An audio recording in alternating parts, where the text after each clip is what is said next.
Boum! Rebonjour tout le monde, j'espère que vous êtes en forme. Live numéro 3. Je sais pas comment je vais en faire 10, mais bon, on figure. Alors rapidement, je me connecte avec vous parce que il y a du taf là, il y a du taf aujourd'hui, il y a du taf.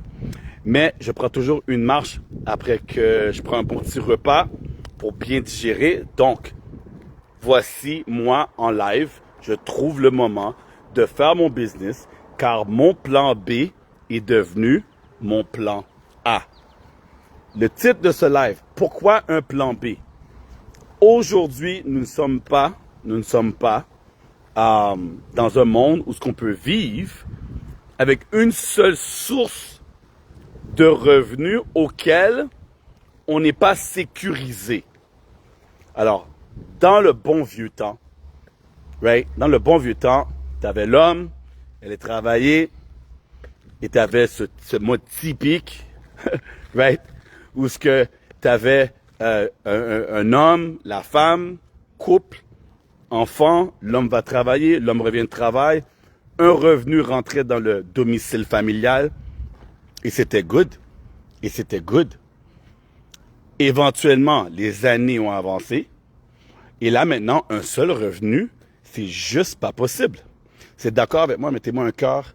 Si vous êtes au Canada et vous faites une recherche pour acheter une maison, OK, vous allez voir le prix de la maison. C'est autour de 500 000 à 1 million. Le salaire que vous avez besoin pour acheter la maison, c'est environ, je pense que c'est quoi, 150 à 200 000 dollars de revenus qui doivent rentrer dans le budget. Alors, il n'y a pas énormément de salaires, d'emplois auxquels une seule personne peut faire 200 000, 150 000 à 200 000 pour payer ce luxe. C'est un luxe, acheter une maison. Maintenant, c'est devenu un luxe.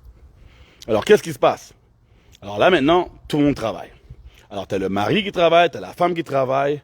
Le mari fait 50, 60, 70 000. La femme fait plus, hein, ou peu importe, elle match. Et avec ces deux revenus-là, les gens disent, OK, mais avec nos deux revenus et on n'a pas de dette, on peut acheter une maison. Mais acheter la maison tout seul, c'est pas évident. Donc, pour ceux et celles en ce moment qui se disent, mais Danny, je suis pas en couple. J'ai pas une femme, j'ai pas un mari.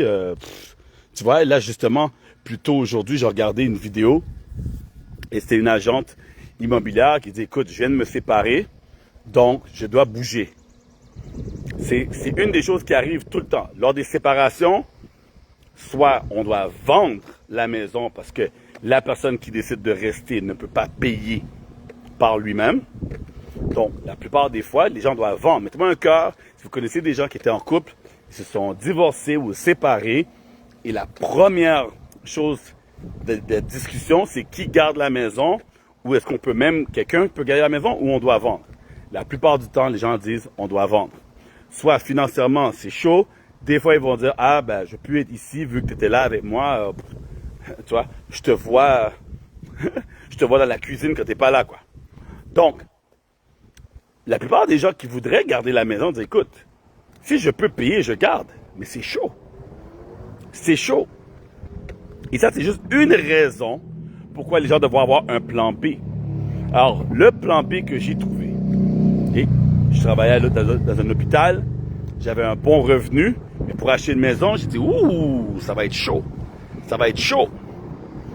Et là, je me dis, bon, ben, ça va être compliqué, je peux pas... Et là, je regarde, quand on a un salaire, quand on travaille pour quelqu'un, on voit, dépendamment de ce qu'on travaille, on voit, ben, c'est quoi, quelles sont les possibilités de revenus additionnels si on décide de monter les échelons. Et plusieurs travails, il n'y a pas d'échelon. Tu es en bas, tu restes en bas, et that's it. Des fois, il y a la chance de devenir manager ou supermanager, mais d'autres responsabilités. C'est pas tout le temps qu'on veut avoir ces responsabilités-là. Mais un plan B, non seulement c'est bon pour pouvoir avoir ses rêves, faire qu'est-ce qu'on veut quand on veut, acheter une maison ou peu importe. Avoir un plan B, c'est aussi avoir une solution. Au cas où quelque chose arrive. Exemple, demain matin, vous levez pour aller au travail. L'auto fonctionne pas. Bon, c'est pas grave, je vais prendre le bus, je vais prendre un Uber. Tu vois, là, on regarde les options. Mais quand on regarde les options, on regarde quoi? Les options qu'on peut payer. Quand tu as un bon plan B, peut-être que le plan B t'a permis d'acheter un deuxième véhicule. Alors, c'est pas grave. Regarde, la BM passe pas aujourd'hui. Elle veut pas. C'est pas grave, je parle à Merco. Tu as deux véhicules. Tu as ton véhicule que tu aimes, que tu sors le week-end. Tu as ton véhicule pour aller au travail. Ou peut-être que tu as un véhicule que tu amènes au travail, mais tu veux pas que les gens soient jaloux. Alors, ton beau véhicule est à la maison. Mais pour avoir deux véhicules, il faut de l'argent. C'est pas évident d'avoir deux véhicules. Avoir un plan B, c'est avoir un choix. Mettez-moi un cœur. Regardez ceci, mettez un cœur. Si vous comprenez ce que je vous dis. Avoir un plan B, c'est avoir un choix. C'est avoir plus d'argent. C'est avoir cette liberté d'avoir plus de choix. Avoir un plan B donne de la liberté. Avoir un plan B donne plus d'argent. Donc, les gens qui disent « j'ai pas besoin », c'est ça, ils n'ont rien compris comment les choses fonctionnent en ce moment. Ou tout simplement, il n'y a aucune MERDE qui leur est arrivée récemment. Et ils attendent que quelque chose arrive pour dire « ouh, c'est quoi la solution? Argent, mais j'en ai pas. » Ben, trop tard, là. Le problème, c'est maintenant. Tandis que tu aurais pu te lancer, tu aurais pu avoir un plan B, tu aurais pu avoir une business en ligne rajoutée par-dessus ton salaire pour te donner un 300. Juste un 300. Juste un 300, les amis. Un 300 $. Je veux que vous réfléchissiez sérieusement. OK? Qu'est-ce qu'un 300 $ de plus pourrait faire pour vous aujourd'hui? Si vous me dites, je ne sais pas qu'est-ce que je fais avec, ça, vous n'en avez pas besoin, tu mets cet argent-là de côté. Tu le mets de côté. Et tu l'accumules. Tu l'accumules. Et ensuite, peut-être, tu peux l'investir. Ouais. Investir dans quoi? Dans un super beau voyage, dans des souvenirs. Ou peut-être l'investir pour que ça puisse fructifier. C'est de l'argent d'extra. On ne sait jamais qu'est-ce qui peut arriver. Et c'est pour ça qu'en ce moment, on peut faire deux choses. Je peux faire avec vous, prendre le chemin, le long chemin. OK? C'est de juste montrer des vidéos, moi, mon lifestyle, ma vie. Qu'est-ce que mon plan B a fait pour moi, qui a fait que j'ai remplacé mon plan A. C'est beau voir les gens sur Instagram et TikTok vivre leur meilleure vie, faire des beaux voyages, résider dans des beaux hôtels. Et on dirait que ces gens-là ne travaillent jamais. Ils ont travaillé.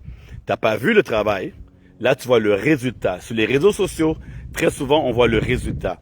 Et les gens oublient que ces gens-là étaient comme moi, étaient comme vous. En train de marcher autour de leur quartier avec quelques abonnés, des gens qui pensaient que c'était fou. Ouais, toi, avec ton truc en ligne, tu vas pas réussir. OK.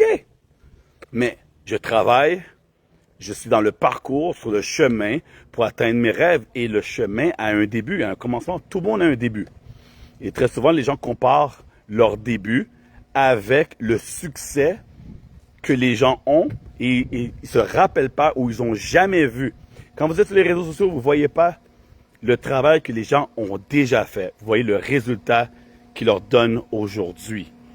Et c'est pour ça que c'est pas la bonne chose de se comparer. Donc, mon plan B est maintenant devenu mon plan A. Donc, je suis encore au tout début à prendre mon temps. Au lieu de monter du flashy, je vous parle. Je parle avec des gens, je fais des lives, je communique.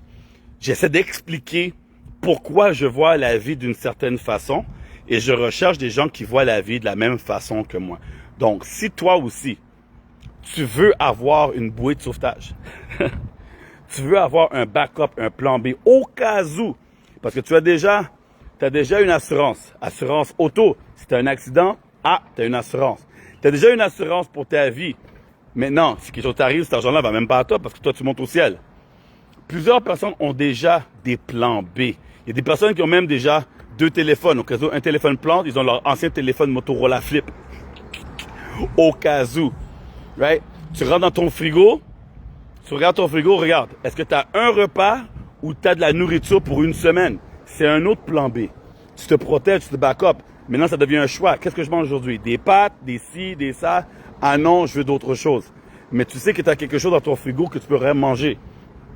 Tu as un backup au cas où quelque chose arrive. En ce moment, ma mère ramasse, je sais pas pourquoi, elle pense que c'est la fin du monde. Elle ramasse des trucs non périssables, non périmables. peu importe, vous comprenez là, qui peut durer là, c'est une guerre. Alors, pourquoi pas avoir un plan B financier, un plan B qui nous permettra, au cas où quelque chose arrive, de dire c'est correct, I got this, j'ai l'argent. Alors, si tu cherches un plan B, contacte la personne qui t'a partagé cette vidéo et dis, écoute, est-ce que tu fais partie de ce club de voyage? Est-ce que tu fais partie de cette communauté de personnes qui s'entraident, qui permet aux gens de voyager moins cher, d'atteindre leurs rêves et de faire plus d'argent, d'avoir un fameux plan B? Et si la personne vous dit oui, ah ben là, vous êtes chanceux. Vous allez pouvoir travailler avec moi, vous allez pouvoir travailler avec nous et atteindre vos objectifs. Mais si avoir un plan B vous dit absolument rien, on va être là lorsqu'une MERDE arrive et on sera toujours là pour vous aider et vous accueillir. Boss Mode.